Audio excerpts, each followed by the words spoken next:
இதில் கிளிங்களுக்கு வந்து பறவை இனங்களுக்கு பழங்கள் இந்த மாதிரி மக்காச்சோளம் இந்த மாதிரி இப்போ வந்து அமெரிக்கன் ஸ்வீட் கார்ன்னு சொல்கிறாங்கல்ல, அது அப்போ வந்து மக்காச்சோளம் சொல்லுவோம். அந்த மக்காச்சோளம் அது ஈரமாக தான் சாப்பிடுவாங்க, அதை காய வச்சியெல்லாம் சாப்பிடாதுங்க, அது பச்சை கதிரை சாப்பிடுங்க.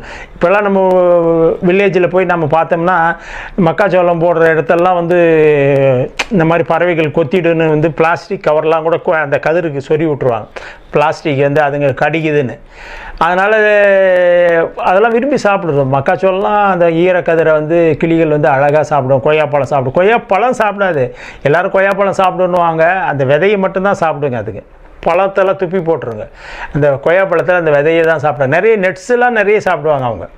நட்ஸெலாம் ரொம்ப பறவைகளுக்கு பிடிக்கும் நட்ஸு. ஏன்னா இன்றைக்கி வந்து மரங்கள் வந்து வளர்க்குறவங்களே அவங்க தான், பறவைகள் தான். அந்த நெட்ஸில் வர இதை சில நேரத்தில் ஜீரணிக்காத அங்கங்கே போகிற அவங்க எச்சிலில் வர்றது தான் வந்து